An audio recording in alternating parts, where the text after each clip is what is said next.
नमस्कार बच्चों, आप लोग कैसे हैं? हमें उम्मीद है कि आप सभी घरों में सुरक्षित होंगे, खुश होंगे और मस्ती कर रहे होंगे। आज हम कक्षा 3 में व्याकरण का पाठ पढ़ेंगे। हमारी व्याकरण की पुस्तक का नाम है रचना प्रसून। आज हम जो पढ़ेंगे उसके बारे में मैं आपको कुछ बताना चाहती हूँ। आपके घर में मम्मी, दादी, नानी, बुआ, दीदी आदि है ना? उसी तरह से पापा, दादा, भैया, चाचा ये भी है और आप भी हो। तो मम्मी, दीदी, नानी, दादी ये सब कौन से जेंडर में आते हैं? स्त्रीलिंग में, यानी कि सब फीमेल है। उसी तरीके से पापा, दादा, चाचा, नाना ये कौन से जेंडर में आते हैं? पुरुष जाति में, मतलब कि मेल जाति में। अब आप समझ गए हमें कौन सा पाठ पढ़ना है? आज हम पढ़ेंगे लिंग। पाठ 6 लिंग। लिंग को हम इंग्लिश में जेंडर कहते हैं। अब हम इस पाठ में कुछ चित्र दिए हुए हैं और चित्र के नीचे कुछ वाक्य लिखे हुए हैं। उन्हें हम ध्यान से पढ़ेंगे। ध्यान से देखिएगा। इसमें एक लड़का बॉल से खेल रहा है, तो लिखा हुआ है सेंटेंस लड़का खेल रहा है। यहाँ पर लड़की पढ़ रही है। दादी बात कर रही है। दादाजी अखबार पढ़ रहे हैं। तो आपने इन चित्रों में देखा कि लड़का, लड़की, दादी और दादाजी ये सब जो हैं पिंक कलर में लिखे हुए हैं। तो ऊपर लिखे वाक्यों में लड़का और दादाजी शब्दों से उनके पुरुष जाति के होने का पता चलता है तथा लड़की और दादी शब्दों से उनके स्त्री जाति के होने का पता चलता है। तो लिंग का मतलब होता है जिससे हमको इस बात का पता चले कि यह स्त्री जाति का है या फिर पुरुष जाति का। अब हम लिंग की परिभाषा को पढ़ेंगे। संज्ञा शब्द के जिस रूप से उसके स्त्री या पुरुष जाति के होने का बोध हो उसे लिंग कहते हैं। संज्ञा शब्द के जिस रूप से उसके स्त्री या पुरुष जाति के होने का बोध हो उसे लिंग कहते हैं। तो लिंग किसे कहते हैं? जिससे कि हमको इस बात का पता चले कि वह स्त्री है, महिला है, लड़की है या फिर पुरुष है, नर है, आदमी है। तो हमें इस बात का पता किससे चलता है? लिंग से। अब लिंग के दो मुख्य प्रकार होते हैं। पहला होता है पुल्लिंग और दूसरा होता है स्त्रीलिंग। पहला पुल्लिंग। पुल्लिंग पुरुष जाति का बोध कराने वाले शब्द पुल्लिंग कहलाते हैं। मतलब जिससे हमको इस बात का पता चलता है कि वह मेल है, पुरुष है, आदमी है, लड़का है, उसे हम पुल्लिंग कहते हैं। जैसे नाना, बैल, लड़का, सेवक आदि।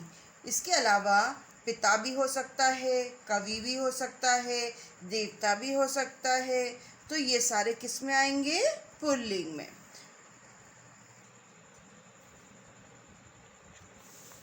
दूसरा प्रकार है स्त्रीलिंग।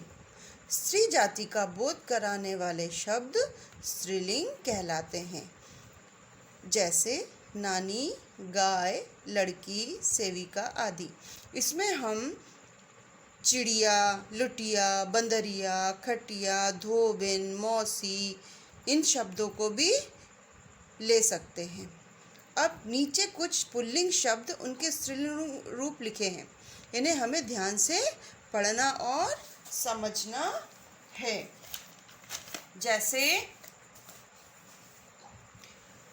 पुल्लिंग है चूहा और उसका स्त्रीलिंग शब्द है चुईया। बूढ़ा, बुढ़िया।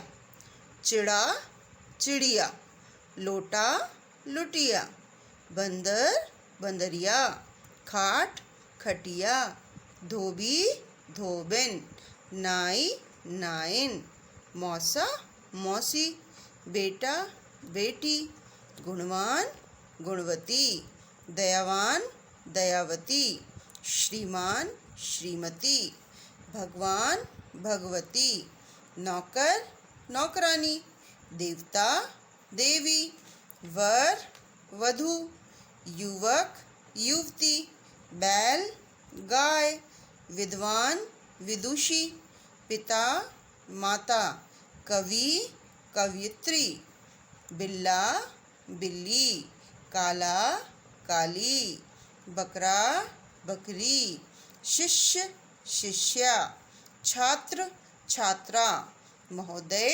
महोदया, दास दासी, नर नारी, पुत्र पुत्री, मेंढक मेंढकी, हिरन हिरनी, शेर शेरनी, मोर मोरनी, ऊंट ऊंटनी, हाथी हथिनी, शिक्षक शिक्षिका, अध्यापक अध्यापिका, बालक बालिका, गायक गायिका, भाई भाभी, राजा रानी, दूल्हा दुल्हन।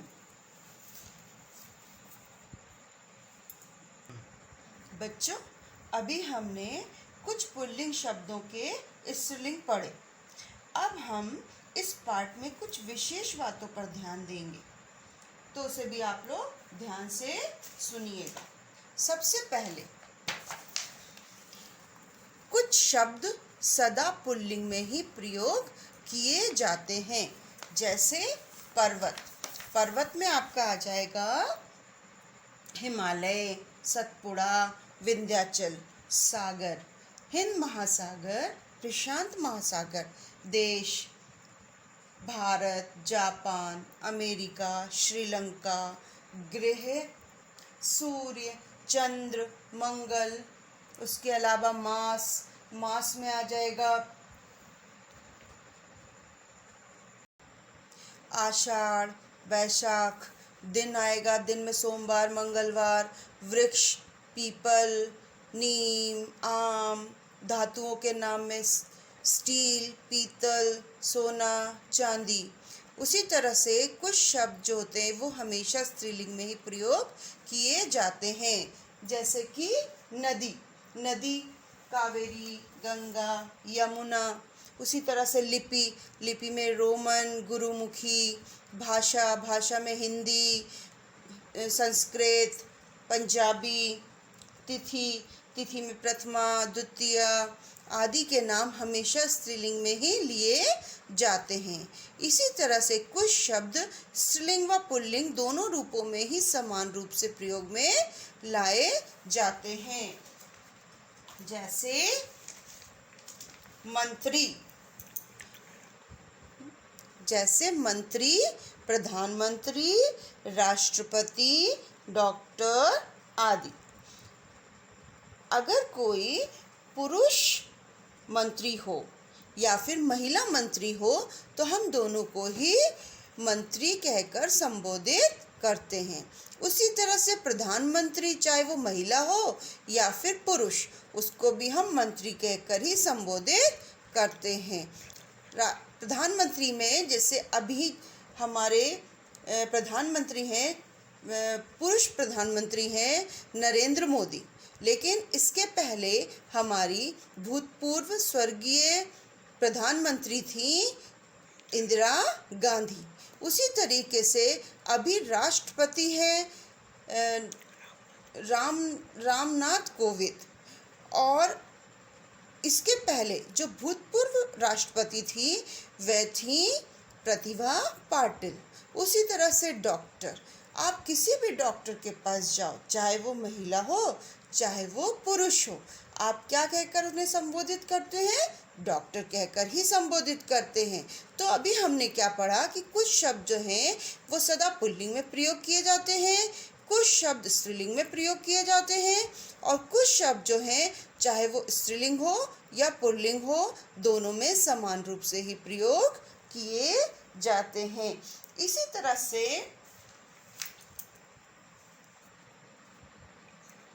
बच्चों, आज हमने जाना लिंग के बारे में। अब हम इसके मुख्य बिंदुओं को देखेंगे कि संज्ञा शब्द के जिस रूप से उसके स्त्री अथवा पुरुष जाति के होने का बोध होता है उसे लिंग कहते हैं। और लिंग दो प्रकार के होते हैं, पुल्लिंग और स्त्रीलिंग। तो आज हमने लिंग को पढ़ा और लिंग के बारे में जाना कि लिंग किसे कहते हैं, लिंग के कितने प्रकार होते हैं और लिंग को हम कहाँ कहाँ प्रयोग में लाते हैं। तो इस तरह हमारा पाठ कंप्लीट हो गया है, समाप्त हो गया है। मुझे उम्मीद है कि आप लोग को पाठ समझ में आया होगा। आज आप लोग इस पाठ को फिर से एक बार पढ़ना और उसके मुख्य बिंदुओं को याद करना। God bless you.